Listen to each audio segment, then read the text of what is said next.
Bonjour, très heureux de vous retrouver encore une belle semaine. Il y a quelques instants sur ce plateau, on vous en fera part d'ailleurs dans la médiasphère. On faisait des pronostics sur le deuxième tour et vous allez voir, ils sont saisissants. Toujours plus d'images de son pour commenter l'actualité au programme de la violence, des coups bas, des peurs, des pleurs. Le tout à 20 jours du premier tour. On vous expliquera pourquoi chez Emmanuel Macron on craint le going dirty et pourquoi chez Mélenchon on pense au premier tour. Mais tout de suite, direction la planète Marseille.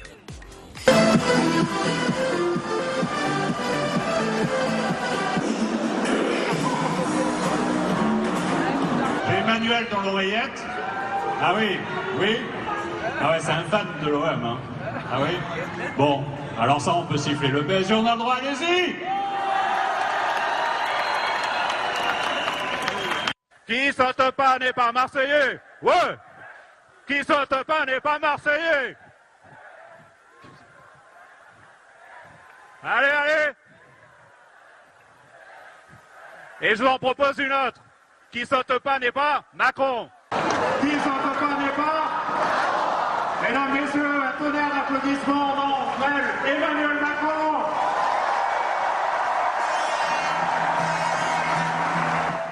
Eh oui, c'est un métier, bien évidemment, d'animer une salle. D'ailleurs, on parlera de cette salle. Il y a une petite polémique qu'on va lancer, d'ailleurs, ce matin dans la médiasphère. 6000 personnalités dans cette salle, disait la presse. Effectivement, il y en aurait beaucoup moins. Bonjour, Caroline Chevalon. Bonjour. Très heureux de vous avoir sur ce plateau, fondatrice de Code Conseil.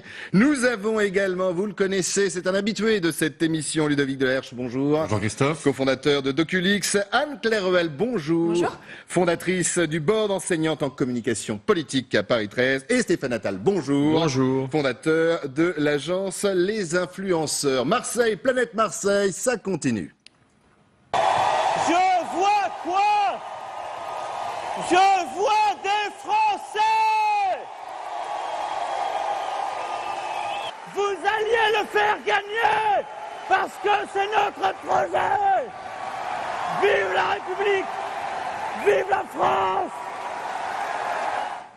Voilà, mes amis, parallèles saisissants et ça glousse sur le plateau de la médiasphère. Ah mais c'est magique. En plus moi j'ai regardé hier, j'étais un peu fatigué, je dois l'avouer, j'ai un week-end un peu dense. Et en fait au départ j'étais persuadé que c'était le lancement de la saison 2 de Marseille de Netflix avec Magimel qui était dans un numéro pathétique d'Enfants du pays avec des fausses expressions, des faux accents, Et de etc. Pardieu, c'était qui, l'ambianceur de salle qu'on a vu tout à l'heure? Ah mais c'est magique. On est dans Malaise TV en permanence.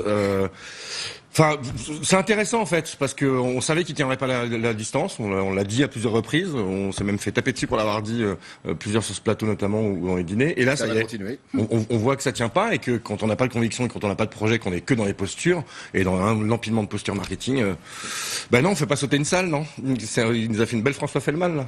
Alors justement, parlons de cette salle et de communication. Les acteurs de la communication sont là. On a souvent parlé de télé-réalité. Là, si on parlait juste 2 secondes de communication informelle, qu'est-ce qu'il raconte? Il a pastelisé la campagne.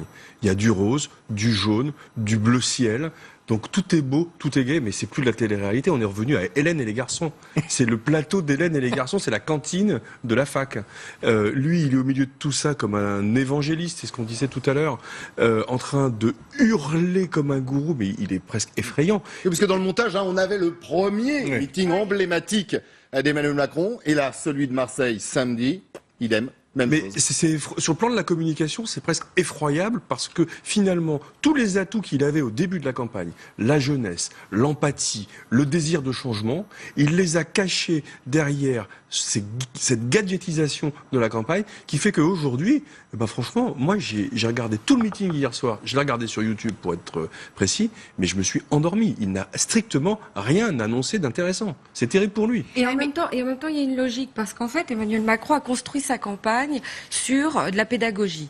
Et en fait, la première chose que l'on regarde quand on conseille un dirigeant, c'est qu'on le laisse parler naturellement pour comprendre qui il est et faire une sorte de profil de sa personnalité, surtout de sa façon de communiquer. Dans les grandes lignes, il y a 3 profils. Vous avez les émotionnels, type Mélenchon, Le Pen, qui parlent avec leur cœur, qui parlent avec leurs émotions. Vous avez les factuels, comme Hamon, Fillon, qui sont des hommes très structurés, qui répondent par des faits. Et vous avez une 3e catégorie, qui sont des gens qui ont besoin de tout expliquer. On appelle ça plutôt les narrateurs. Et Emmanuel Macron est un narrateur. Et là, il est en train de jouer... avoir une prestance, je vous suis, et une voix pour narrer. Voilà. Et il est en train de jouer contre nature, parce qu'il ne faut pas oublier que c'est un homme très introverti. C'est pas un communicant naturel, Emmanuel Macron, c'est un Donc si je vous introverti. suis, c'est quelqu'un qu'on a fabriqué, et là, aujourd'hui, il a surtout une gestuelle qui nous rappelle un autre requin. Il s'est mis en scène par l'apprentissage du théâtre depuis tout petit. Et petit à petit, c'est un homme qui travaille énormément, qui est très intelligent, qui apprend vite. Donc on l'a formaté pour des discours, il est dans sa zone de confort, il explique son programme qu'il connaît par cœur. Là, il change de ton parce que maintenant, on est à 3 semaines, il est en tête, donc il a une très forte pression, et il doit attaquer. Il ne sait pas attaquer, parce que quand on attaque, il faut vraiment relâcher ce Moi, je pense que... Non, mais... Dès qu'il a une attaque, ça sonne faux. Mais je crois qu'on est entré dans l'ère post-politique, là. Je crois que c'est un fait. C'est-à-dire qu'on a devant nous... c'est quoi l'ère post-politique? On a un télé-évangéliste, on le disait aussi ensemble. C'est-à-dire qu'on a quelqu'un qui est en fait un manager. On est dans un grand team building. Il y a des équipes rouges, vertes, bleues. Sortons les post-it. Allez, levez-vous tous ensemble. C'est le candidat. Et on s'applaudit. Et on s'applaudit. On n'a pas de slogan. On a Emmanuel Macron président. Point barre. Il n'y a pas le programme, certes, il est développé, sauf que c'est un peu pour séduire un peu tout le monde. C'est-à-dire que c'est vraiment du marketing politique. Chacun va retrouver de très bas étage, pardon. De très bas étage. Chacun va on a retrouver ce atteint qui ce compte. week-end. Est-ce que vous pensez ça? Est-ce qu'on a atteint ce week-end les limites et du personnage et de la communication en politique? Moi, je pense parce que quand on regarde sa gestuelle, uniquement sans écouter, faites l'exercice, il imite Nicolas Sarkozy. Il bouge les épaules, il bouge la tête comme ça. Il a la gestuelle de Sarkozy. On a l'impression qu'il a... Et vous pensez que ça a été étudié ? De Hollande, la gestuelle de Sarkozy. En gros, c'est une sorte de synthèse. Emmanuel Macron, c'est un produit, je suis tout à fait d'accord avec ce qui a été dit, c'est un produit qui a été fabriqué. Il est probablement... le jouet ou la marionnette de quelqu'un qui aurait aimé pouvoir se présenter, mais qui malheureusement n'en a pas pu. N'a pas On va y revenir. C'est donc le nom que vous avez prononcé, mon cher Christophe. et finalement, il prend un petit peu de chacun. Mais au fond, ça donne quoi? Ça donne rien. C'est pas un produit. On parlait de marketing. C'est un trou noir. On a une marketing. Alors évidemment, on va en avoir des problèmes à la médiasphère. On va en avoir. Toutes les composantes politiques, on est mort. C'est-à-dire que c'est ça, c'est une espèce de force, mais il n'y a rien, c'est un candidat de synthèse, voire un artefact pur et dur, quoi. Un artefact. Non, mais c'est le triangle des Bermudes, je suis d'accord. C'est ça, c'est le triangle des Bermudes. Et il retire de toute matière les choses. Après, j'en souris d'habitude, je suis plutôt en colère parce que enfin... Oui, c'est vrai. Là, vous avez l'air non pas résigné, mais... parce qu'on va pas se raconter de bêtises, ce type est dangereux.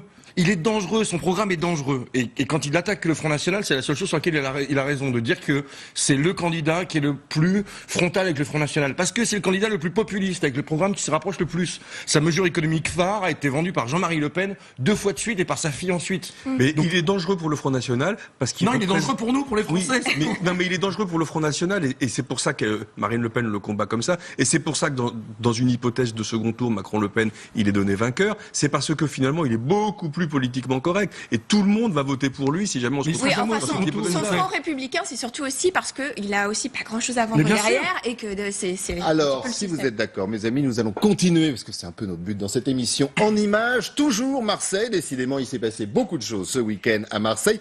Toujours Emmanuel Macron, mais autre contexte. Regardez. Aujourd'hui, et comme on dit ici, on craint des gains. Les Français, ils sont bornés. Dis pas bonjour. Oui, je vous ai jamais dit un truc comme ça. Ne me touchez pas. Ne me touchez pas. Ne me touchez pas. Ne me touchez pas. Ne me touchez pas. Lève ta main, mon frère. Ne me touche pas. Vous dites que les Français, c'était bon à rien et vous venez là. Allez, non, tu m'as dit que les Français, c'était bon à rien. Non, on est d'accord ou pas? Je n'ai jamais dit ça. Vous ne passerez pas. On n'a jamais voté, on votera pour que vous ne passerez pas. On est bon à rien et ne venez pas nous voir à Marseille. Je viens pas à Marseille. C'est pas seulement vous, Marseille. Ne venez pas nous voir. C'est vous qui êtes bon à rien. Vous n'avez rien fait. Pendant le quinquennat, vous n'avez rien fait, vous êtes bon à rien. Et voilà. Et donc, il est donc l'héritier du quinquennat.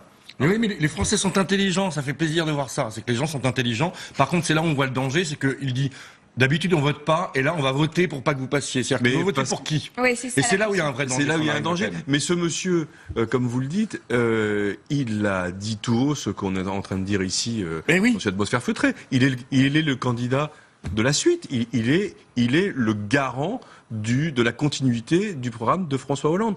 Et je pense qu'il a eu vraiment tort de s'afficher avec des soutiens qui sont des soutiens qui l'institutionnalisent. Il avait une stratégie de rupture. Il a été parfois victime de ses soutiens, notamment le dernier la semaine dernière. Non mais enfin, ses soutiens, quel soutien? Enfin, il ratisse large. Attends, Delanoë. Non mais c'est ça. Enfin, Delanoë, ça me rappelle les méthodes de Clichy. Enfin, on va arrêter de Manuel Valls. Le Drian, Manuel Valls, c'est qui? Enfin, c'est toute la Hollandie. Toute la Hollandie. Pas seulement. Mais d'où l'image à Estrosi, ce d'ailleurs. monsieur en question, là, il se rappelle de ça. On va y revenir sur cette image parce qu'elle a fait couler beaucoup d'encre. Alors, des attaques, il y en a eu. Je vous le disais, des pleurs. L'idée, quand même, de rendre coup pour coup entre les candidats. Et puis, il y a cette image. Stéphane Attal essayait de la dessiner, voire de la contourner. Eh bien, on l'a, une image d'ailleurs. Un nom aussi, c'était milieu de semaine dernière. Elle venait de François Fillon. Il a continué autre meeting. C'était en Corse. Écoutez. Il faut faire éclater notre volonté d'alternance, celle d'une alternance forte, pas d'une alternance molle. Faites tomber les masques d'Emmanuel Hollande ou de François Macron, peu importe. Nos compatriotes se moquent bien de ce bal masqué politique. Ils savent bien que sous un pavillon de complaisance différent, c'est bien la même marchandise frelatée qui se trouve dans les cales et c'est surtout le même équipage. Alors, réaction bien évidemment dans quelques instants sur ce que vous venez d'entendre, mais puisqu'on est dans le Emmanuel Hollande ou dans le François Macron, regardez.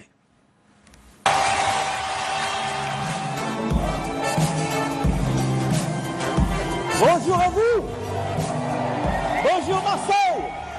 Amis des Bouches-du-Rhône, amis de Marseille. Ville de mon cœur, je vois les Arméniens. Je pense aussi aux Italiens. Les Italiens. Aux Comoriens. Les Comoriens. Les Algériens. Algériens, Sénégalais. Je vois les Maliens. Les Sénégalais. Les Maghrébins recrutés dans les villages. Les Marocains.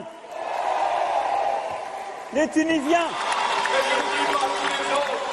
J'en vois des tas d'autres que je n'ai pas cités. Mais je vois quoi? Voilà Marseille. Je vois quoi? Je vois des Français. J'aime Marseille parce que j'aime la France. Voilà, une séquence réalisée sans trucage. Il ne s'agit simplement que de montage. Commentaire pendant justement, autant tout vous dire, c'est la franchise dans la médiasphère de Ludovic Delaherche. Il ne voit quoi? Il ne voit plus rien. Voilà. Non, mais sur la réaction des comédiens. Mais sur la réaction de Fillon, Non, mais c'est quand comme quoi même... une stratégie de communication assez limite. Elle a ses limites, sa stratégie de communication, et tout commence à s'effriter.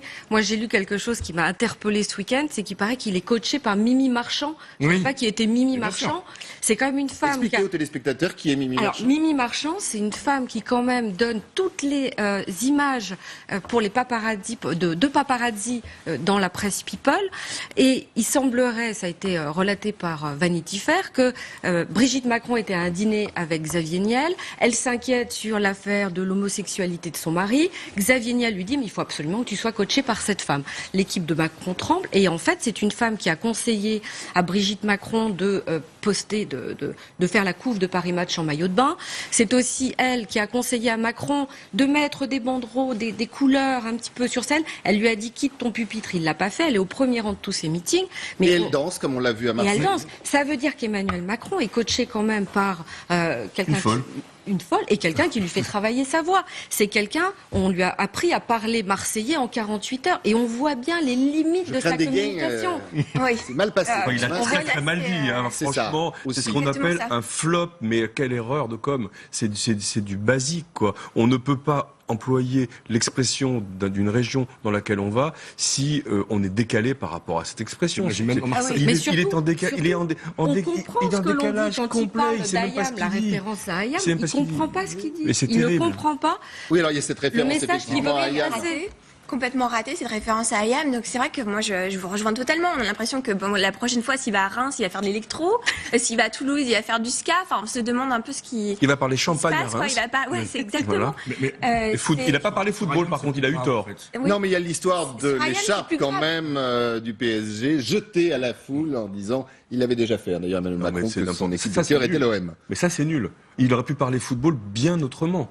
Je veux dire, Non, mais il est obligé la de faire religion marseillaise, c'est le football. S'il avait voulu créer de l'empathie, il aurait dû faire autre chose sur le football. C'est là où moi, je veux dire, on parle politique, mais on parle communication ici. Oui. Et donc, il faut raisonner uniquement en termes de communication. Quand on attrape les codes. Mais est-ce que justement, alors je vous laisse finir, pardon, excusez-moi, mais par rapport à ce que disait Caroline, Une cible, il faut la travailler. Vous avez Il la attesté- travaille pas. Enfin, c'est terrible, quoi. Non, mais Il le joue coup de contre l'écharpe, c'est nature. évident. Il joue C'est que vous êtes contre dans une nature. salle. Et Oui, les mais artifices encore une fois, est-ce que le c'est lui justement, permettent vous êtes d'avoir les spécialistes de la communication, est-ce que on n'a pas atteint les limites de cette Non, mais en fait, communication le coup de l'écharpe, c'est très significatif et c'est très représentatif. C'est que on est dans une salle où les gens dorment. Moi, j'ai fait des meetings de Macron, on se fait chier. Il y a aucune conviction, il y a rien qui porte. Oui. Et donc, quand on arrive à Marseille, quand on balance une écharpe du PSG, c'est censé électrifier tout. Pour réveiller. Ouais. Exactement.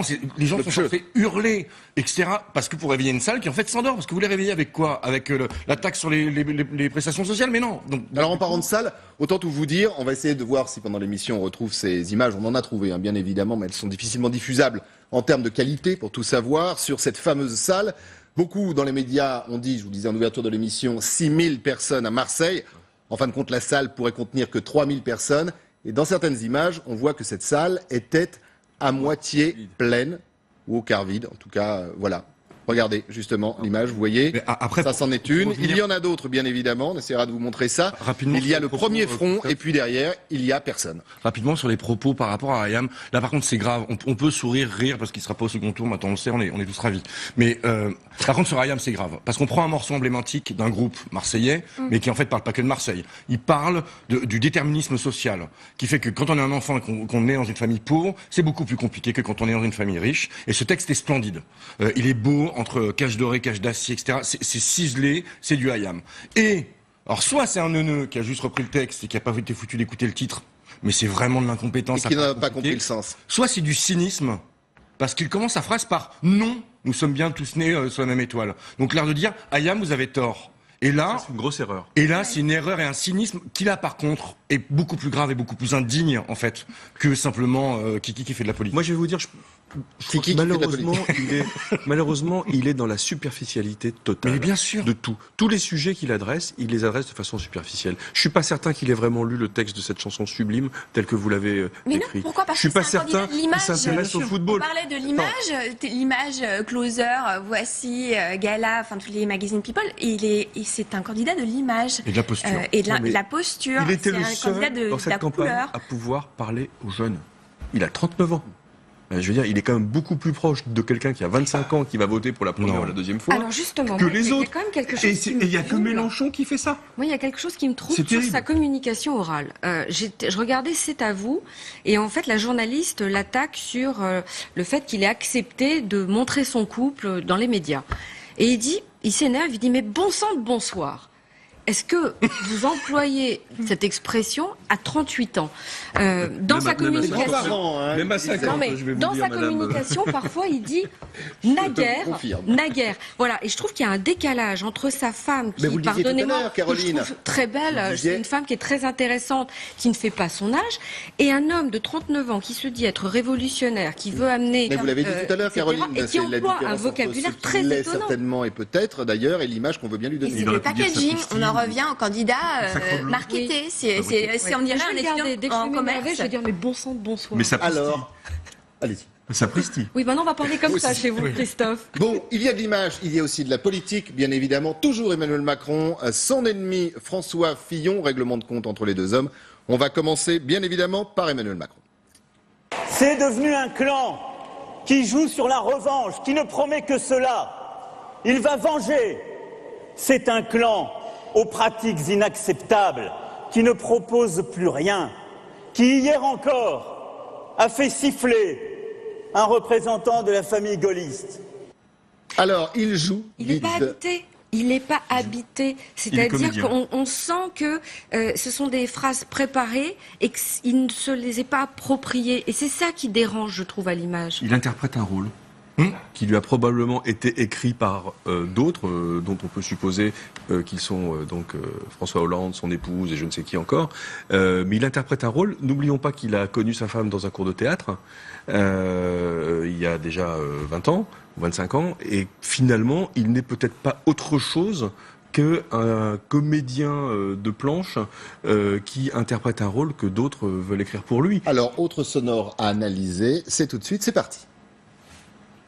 Je veux que nous soyons le vote du cœur, le vote de l'enthousiasme, le vote de l'espérance, et que nous chassions loin de cette campagne, loin du pays, le parti de la haine, celui du mépris, celui du repli, et toutes celles et ceux qui nous font tellement honte. Aujourd'hui, et comme on dit ici, on craint des gains.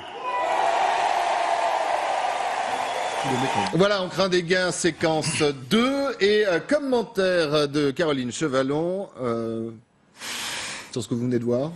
On est au théâtre, on regarde une tragédie qui se dessine avec un homme qui a appris à se mettre en scène. Il a appris, pour moi, je signe, je confirme que pour moi c'est un introverti. Et vous pensez que ça se fracture, pas dans les médias, parce qu'on est là pour en parler bien évidemment, on parlera d'ailleurs des médias dans quelques instants, mais dans l'électorat?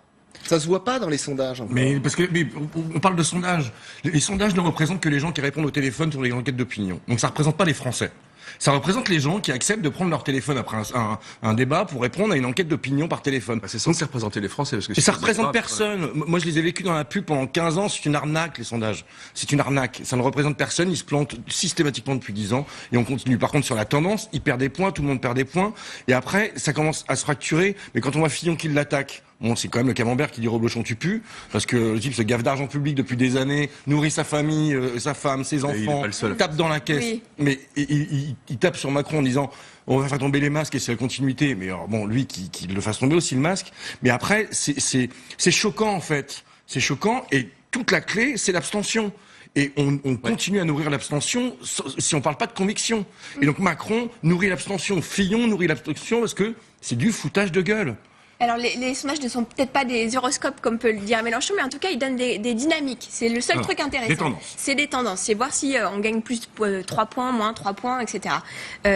Donc là on voit, il est en train de descendre gentiment. Je pense que la cristallisation ne s'est pas faite encore. On est tous en train de débattre sur quand est-ce qu'a lieu la cristallisation. C'est un peu la galère de Troie aura-t-elle lieu, mais en fait je pense qu'elle n'a pas eu lieu. Je pense ce que vous appelez, pour expliquer à ceux qui nous regardent, la cristallisation, c'est le moment où on se décide vraiment pour un candidat et on est décidé fermement sur un choix de vote. Il s'est trompé. C'est ce qui fait le socle d'ailleurs du Front National. Exactement. C'est alors que la cristallisation. Exactement, parce que le Front National, les électeurs sont très décidés. Et c'est vraiment toute la différence. Je pense qu'il s'est trompé de cible marketing. Il a fait une campagne depuis le début pour les journalistes, pour les médias.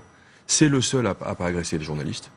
C'est le seul à sourire, à être totalement empathique avec les médias. Il a fait une campagne pour les leaders d'opinion, jusqu'à en oublier que c'est pas les journalistes qui votent à un moment donné. Et c'est toute la limite de l'exercice. Et que les journalistes, au vu de l'ambiance, ne font plus vraiment les candidats aussi. Exactement. Et on communique sur 3 registres qui sont assez connus. C'est l'éthos, c'est qui je suis. Donc là, on voit ça s'effrite parce que il y a une différence entre un langage justement un petit peu de personnes plus âgées et puis qui il est vraiment. Sur le logos, donc le fond, la raison, donc quel programme on propose. Là aussi, on voit que ça s'effrite parce que finalement, le marketing politique, il est ce qu'il est. On répond aux besoins de tout le monde et c'est du micro-ciblage mais hyper large. Et puis, enfin, sur le pathos, il a fait tout sur le pathos. C'est tout sur l'empathie, tout sur l'image. Et c'est ça qui... Alors, en parlant d'image... Je ne suis pas sûre que ça va s'effriter. Il faut voir dans le temps parce qu'il a quand même une grande capacité de réactivité. Dès qu'il sent qu'un danger arrive, il réagit extrêmement vite et il désamorce régulièrement. Débat, alors, voilà. On verra effectivement demain pour ce débat. On en parlera bien évidemment dans la médiasphère en termes d'image et peut-être justement dans cette expression de savoir s'adapter, voire de semer la zizanie. Il y a une autre séquence. Là aussi, c'était ce week-end. Regardez, rencontre entre Emmanuel Macron et Christian Estrosi. Monsieur Macron. Je vous ai répondu. D'accord. C'est une visite républicaine. Je confirme tout ce qu'a dit le président de la région. En effet, nous avons de l'estime réciproque de l'amitié. Et moi, je considère que c'était tout à fait normal et naturel de rendre cette visite de courtoisie. Aussi parce que je n'oublie pas le combat qui a été livré aux dernières régionales par Christian Estrosi, avec l'esprit de responsabilité qu'a eu Christophe Castaner dans cette bataille, qui, comme vous le savez, est un de mes soutiens de la première heure, mais avait décidé de se retirer, ne le regrette pas une seule seconde. Et je crois que les Républicains se reconnaissent à cela, savoir où sont les vrais dangers pour la République et où sont les vrais ennemis. Avec le pot de dragibus juste devant. C'est de l'incompétence, parce que n'importe quel homme politique aurait refusé ça. D'avoir Kiki avec sa petite bonbonne de dragibus face à lui, en train de parler avec Estrosi, en termes d'image, sachant ce qu'il incarne et sa jeunesse, qui est souvent taclée par les autres, normalement n'importe quel... S'il avait une équipe de com un peu compétente autour de lui, ils auraient dû refuser ce pot à bonbons face à lui. Enfin, c'est Brigitte qui lui a amené son goûter, parce que Kiki va parler pendant 1 heure avec Estrosi. Si on parle d'image et de com, rien que la lumière, donc l'éclairage de ce reportage, il est raté. Il y a un côté tamisé. Il est raté. Mais pourquoi Rencontre secrète, non? Parce que ça a été fait au dernier moment, cette histoire. Ça a été dealé dans la nuit entre les équipes, ça s'est organisé le lendemain. Eh bien pourquoi? Pour contrer commenté, on va y revenir. Pour contrer Emmanuel Hollande, lancé par Fillon. C'est-à-dire que là, on a vu tous les valsis qui arrivent. Et Estrosi, sarkozyste, se prête au jeu. Bien sûr. Et puis il est redevable d'une certaine façon. Parce que l'homme qu'on a vu sauter sur scène, genre qui ne saute pas n'est pas Macron, c'est l'homme qui a permis à Estrosi d'être le président de région. C'est-à-dire qu'il est redevable, Estrosi, d'une certaine façon, et il joue aussi le fait qu'il a été hué la veille dans un meeting pour défendre François Fillon, et qu'il a toujours appelé à voter Juppé. Il a demandé à Fillon de se désister plusieurs fois. Il cherche un job. Non, mais sur 48 heures, il a vu ses deux. Mais ça vient pas d'Estrosi, hein. C'est En Marche qui a contacté Estrosi. Oui, mais il a accepté. Enfin, il a accepté. Sauf que lui a accepté en disant OK, mais je veux de la télé. Et il veut une image, ce qui n'était pas prévu par En Marche au départ. Et c'est pour ça que c'est pour le savoir, elle peut être désastreuse. Non, mais c'est pour ça que c'est monté. Ça sert à quoi à Estrosi d'avoir une image? Il est candidat à rien, sauf évidemment à avoir un job chez Macron, chez Fillon. Mais comme tous les autres. Il y a l'ouverture, justement, notamment au centre et à droite, prônée par Emmanuel Macron. Oui, et c'est très risqué pour Macron parce que justement, Estrosi est quand même quelqu'un qui est très clivant pour la gauche. C'est contre Christiane Taubira, contre le mariage pour tous. Enfin, c'est des choses un petit peu fortes et iconiques. Il s'est attaqué à ça, quoi. Mais il en a besoin pas qu'à pour les législatives. Je vous laisse continuer si vous êtes d'accord sur le sujet. On va juste écouter ça. Estrosi, c'est un signe. C'est-à-dire que vous voyez bien que, sans vouloir surinterpréter, il y a des responsables politiques nombreux qui regardent l'avenir en pensant qu'on va devoir travailler ensemble. Et qui, en ce sens, font des signes qu'on appelle républicains. Qu'est-ce que ça veut dire, un signe républicain? Ça veut dire qu'on partage l'essentiel. Ça veut dire qu'on a en commun, quelle que soit la diversité des opinions, on a en commun un bloc de conviction. On partage l'essentiel, Estrosi-Macron. Ah, ça, c'est génial. On a fait du chemin. Hein. C'est aussi le mot ralliement qui est utilisé dans cette campagne à tout va. Alors, ralliement, là, ils ont inventé un nouveau jeu, c'est-à-dire qu'on avait le ni oui ni non, c'est le ni ralliement ni soutien. Donc, on a une visite républicaine qui veut bien dire ce qu'elle veut dire d'une certaine façon. On est quand même très très loin des belles campagnes politiques. Hein. Je veux dire, est-ce qu'on n'est pas aussi très loin des préoccupations des Français? Bien, parce que les belles campagnes politiques répondent à des attentes du peuple. Et aujourd'hui, la campagne politique, elle répond soit à des attentes des réseaux sociaux, soit à des attentes des journalistes. Non, mais moi, j'ai juste une citation que je trouve assez intéressante, qui dit Estrosi, c'est la banalisation du discours de l'extrême droite qui ne cesse de préparer un nid douillet au Front National. Mais là, ça, c'est le mouvement En Marche il y a 1 an. Donc on voit la profondeur des convictions, et ça, c'est grave, parce que c'est pas tellement parler aux Français de leurs problèmes, parce que ça, c'est pas très intéressant.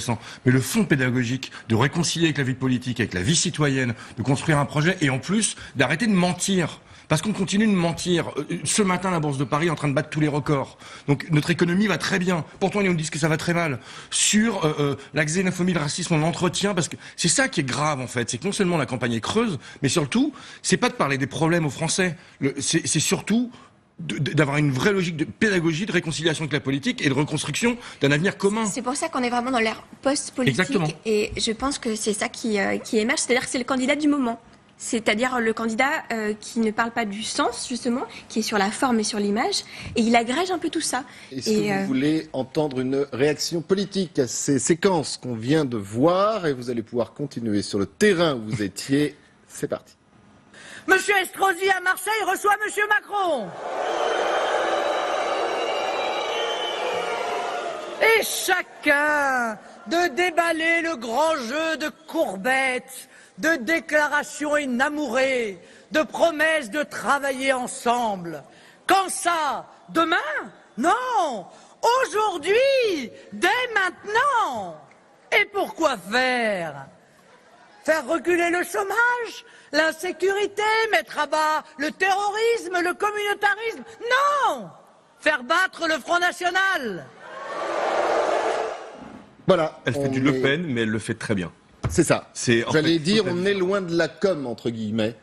On est dans le fond. Bah non, elle est aussi dans la com, mais elle en a besoin. On n'est pas dans le fond. Elle est à l'école de son père. C'est que de la com, parce qu'elle fait de la on est dans le fond de cuisine du Front National. Exactement, c'est ça. Elle est toujours dans la victimisation. D'ailleurs, je pense que... Sur le contenu, bien sûr, on est dans le fond de cuisine. Mais elle irradie l'écran par rapport à Macron. C'est terrible. J'ai pas du tout envie d'avoir à dire ça, évidemment. Mais elle est super forte, quoi. Elle occupe tout l'écran. Elle est tribun ou tribune, je sais pas comment on le dit au féminin. Mais c'est une Le Pen, c'est une vraie Le Pen. Donc c'est quelqu'un qui est capable d'arroguer les foules. C'est intéressant parce que je trouve que Marine Le Pen, elle a grandi avec la politique et on le voit bien dans les images. C'est-à-dire que quand elle a 18 ans, elle est vraiment la fille de l'adolescente un peu rebelle. Après, on va sentir la femme. Et aujourd'hui, je trouve qu'elle est dans des codes de communication de la maman protectrice. Et ça se voit quand elle apostrophe des électeurs dans la rue. J'ai vu une image où elle disait à l'un d'entre eux, bon, vous avez terminé, je peux causer maintenant? Et on avait vraiment l'impression que c'est la maman qui va dire à table, qui tape la main sur la table. C'est Alice Sapritch dans Folcoche. Voilà. Alors, autre communication, autre élément qui revient assez souvent et très souvent, bravo pour l'image dans cette campagne. Alors, ils l'ont tous fait, notamment ce week-end, la presse. Et comme on parle de presse, on va revenir avec Marine Le Pen. Ça pourrait résumer ce que pense une bonne partie des candidats d'ailleurs. Les médias se déchaînent pour tenter de nous atteindre de leurs flèches venimeuses. Le but ne sera pas de commenter avec neutralité et déontologie, mais de dénigrer, de caricaturer, parce qu'ils ne savent faire que cela dès que j'ouvre la bouche.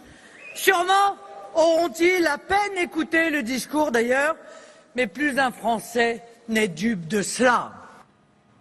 Les médias encore. Mais elle est super forte. On parle quand même d'un parti qui a organisé une fraude fiscale à grande échelle avec des sociétés écrans qui vendent des kits de campagne qui sont remboursés avec l'argent public. Donc c'est une escroquerie à grande échelle. L'assistant parlementaire qui était organisé, on a les mails, etc. Ouais. On a quand même quelqu'un qui est sur scène avec marqué au nom du peuple, alors qu'elle a tapé dans les poches pour pouvoir nourrir des gens qui sont. Enfin, le Front National s'est construit avec des gens qui ont des noms à particules. On parle de noblesse installée. Elle a été nourrie. Mais alors là, on va retourner vers les médias, ça ne passe pas. En tout cas, ça a du mal. C'est pas François Fillon. Et on a quelqu'un qui parle aussi à l'électorat le plus populaire, alors que c'est quand même quelqu'un qui vient aussi d'une grande bourgeoisie. Il y a une espèce de hiatus comme ça, et pourtant tout passe. Tout est calculé dans les vêtements. D'ailleurs, je sais pas si vous l'avez vu. Tout simplement parce qu'on s'y attend. La concernant. Sur l'Europe, c'est évidemment s'y attend. Ce qui a provoqué l'affaire Fillon, c'est qu'on s'y attendait pas. Le peuple ne s'y attendait pas et il a provoqué un effet de sidération suite aux révélations du Canard enchaîné qui a cristallisé sur les affaires. Mais avec elle, on s'y attend, ça a toujours été comme ça. Sauf son père est un magouilleur, je suis entièrement d'accord avec vous. C'est un grand enfumeur. Sa fille pareil, il va savoir si les deux sœurs c'est pas la même chose aussi. J'en sais rien. Mais oui, la grande différence, effectivement, c'est qu'elle n'a jamais dit qu'elle était irréprochable. La grande différence avec Fillon, c'est ça. C'est d'ailleurs ce qu'il a regretté ce week-end encore, François Fillon, quand il a dit, voilà, je l'ai dit et c'est pour ça que tout le monde m'est tombé dessus. Bien sûr. J'aurais pas dû le dire, c'était une erreur. Pas le fond, d'ailleurs, mais la formule était une erreur. Mais en plus, il y a un fond je vais vous raconter une scène avec Marine Le Pen que j'ai vécue il y a quelques années. Il y a un fond chez elle qui est assez intéressant. Je me suis occupé d'une école de rugby pendant très longtemps et son fils jouait à Suresnes. Et donc, j'étais moi avec le Racing et toute l'école de rugby du Racing. Et elle vient chercher son enfant. Et elle sait que c'est le Front National. Elle a l'habitude de l'hostilité des gens, etc. Et on voit qu'elle balaye et rapidement, Moi, je me suis battu toute ma vie contre Front National, donc ça devait ça laisse voir. La seule personne qu'elle a targetée, c'est moi, et pendant 2 heures, elle m'a pas lâché. Et elle est redoutable, parce qu'elle est habile, elle est intelligente, c'est une femme cultivée. Donc tout est bien travaillé, et elle aime cet affrontement d'aller tout le temps au plus difficile. C'est la grande différence qu'il y a 2 grands populistes aujourd'hui, qui sont elle et donc Macron. La grande différence, J'allais vous poser la question, vous voyez. Mélenchon un petit peu quand même. Parlons pas de Mélenchon il y a 5 ans. On va en parler pourtant dans 2 minutes. Mélenchon aujourd'hui, c'est très différent en fait. Et sur le fond de son programme, il a un fond populiste depuis très longtemps. Si on regarde son programme là, il n'y a rien de populiste dans son programme en réalité. Vous parlez de Mélenchon. Et vous savez quoi? On va en parler tout de suite. Quelle transition! Ah, c'est bien, c'est préparé. Oh là là là là là là là. Mélenchon, on l'a titré comme le 3e homme. Lui pense peut-être le 2e, et certains, pourquoi pas sur ce plateau, pensent même premier homme. En tout cas, on l'écoute parce que Mélenchon a un poids, Mélenchon a un appui, les astres. Il est vrai que depuis plusieurs jours, les horoscopes nous sont favorables. Eh bien, si ça sert à donner du cœur à l'ouvrage, tant mieux. Et il ne faut pas renoncer à l'enthousiasme qui nous saisit à l'idée d'une victoire qui hier semblait impossible et aujourd'hui semble se rapprocher de nous. Alors on va parler fond, on va parler forme, et Stéphane Attal en parlait en regardant les images, en disant les images, le public, les jeunes. Les jeunes, la densité, la compacité de la foule, il parle à des fans. Le dernier qui a été élu par des fans, il s'appelle Trump. Hein. Ouais, mais ça n'a rien à voir. Ça n'a rien à voir quand même. Ça n'a rien à voir quand même. Là, ce qui est intéressant dans la scénographie, c'est que c'est vraiment du stand-up, quoi. C'est-à-dire Je que tu vois fais quand un même show. ce que veut dire Stéphane Attal, c'est-à-dire que Merci, Christophe. ne fait pas un parallèle entre Non, il y a Trump et une Mélenchon, notion mais de forme, mais qui est pas sur pour les mêmes raisons. ce mouvement de fond. Oui, mais Et autant tout dire à celles et ceux qui nous regardent, même dans les médias. Mais bien sûr. Mélenchon est en train de séduire. Mais bien sûr. Mélenchon est en train d'avoir un traitement particulier, des Mais- commentaires Il parfois. fait 3 pages dans Mélenchon le JDD travaille ce ça dimanche. depuis des années. Mélenchon a commencé à aussi pacifier un peu sa communication. Il utilise la communication non violente, donc il Qu'est-ce qu'il fait se fait d'ailleurs? plus C'est une rond. bonne question, je vous pose la question. Il se fait plus rond là dans Voilà. les médias. Est-ce qu'il a une communication, Mais bien vous dites sûr. qu'elle a changé, de gagnant En fait, ou d'homme du deuxième tour? Non, en fait, je pense que c'est pas qu'il a une.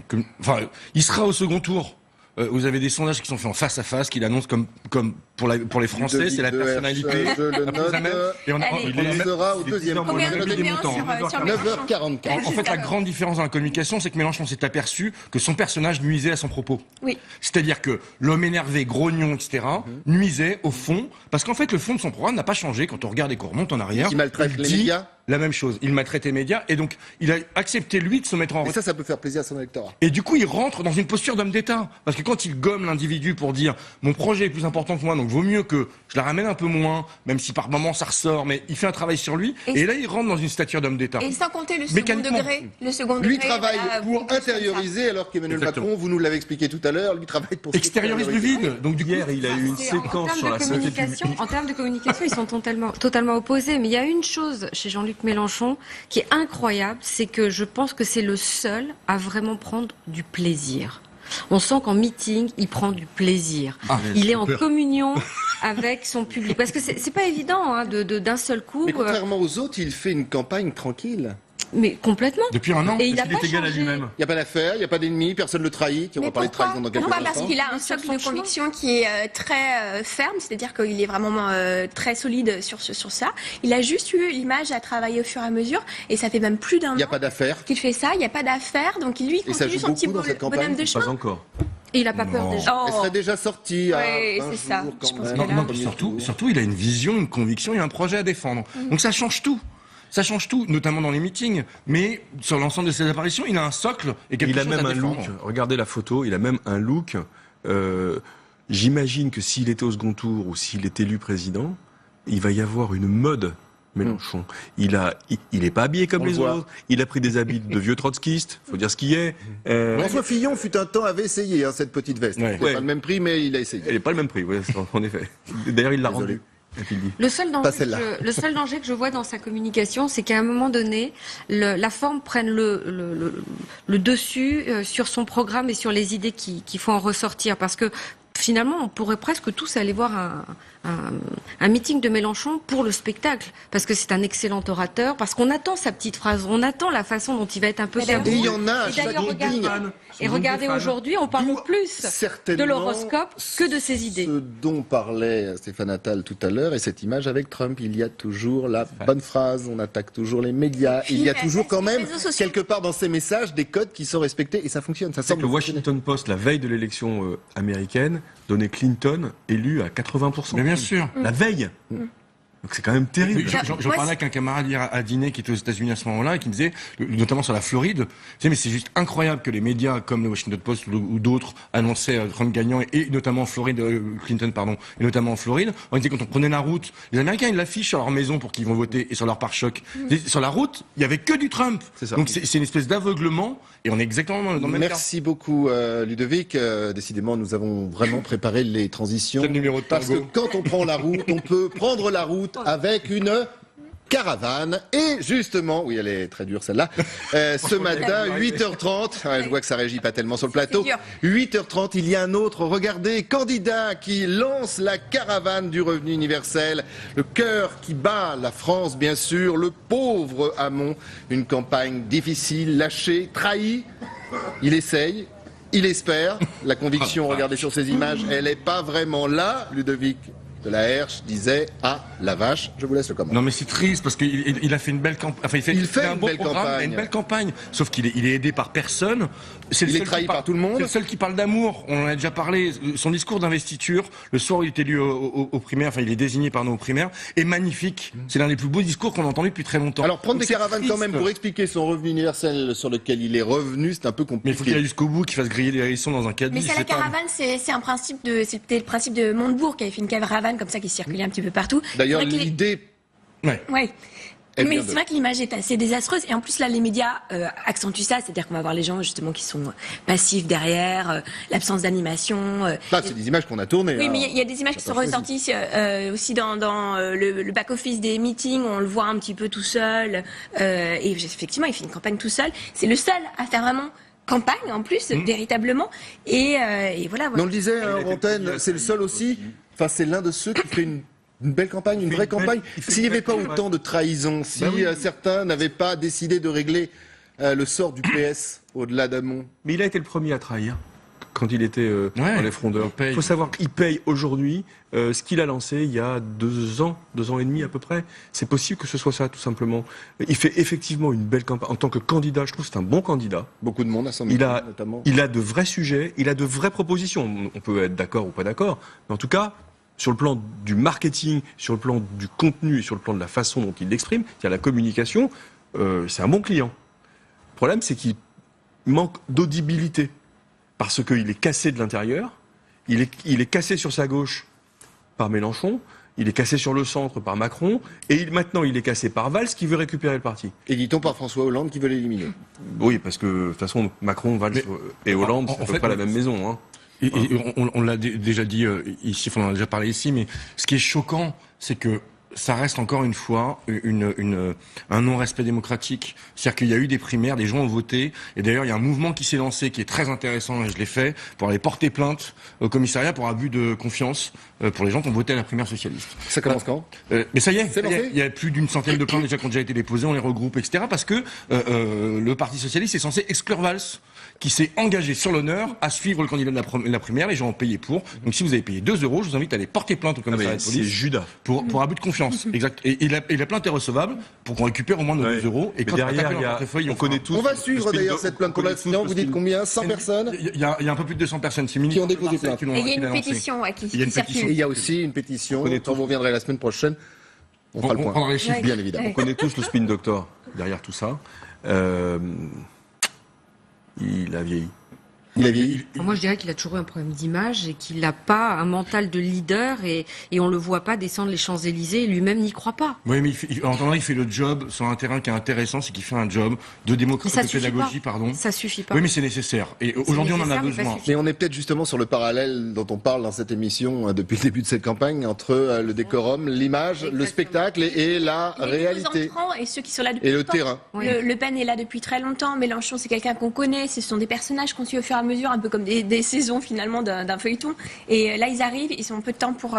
Macron aurait comme dû si à Mons, c'était pas son exploser heure. la campagne. Il y avait vraiment quoi faire pour lui. Ouais. Pour lui. C'est dommage. Eh bien, nous allons nous quitter sur ces paroles. C'est dommage. Ce qui n'est pas dommage, c'est qu'on se retrouve demain, même heure, même endroit. Ce qui n'est pas dommage, c'est merci à vous de nous suivre. Merci à vous d'être sur ce plateau.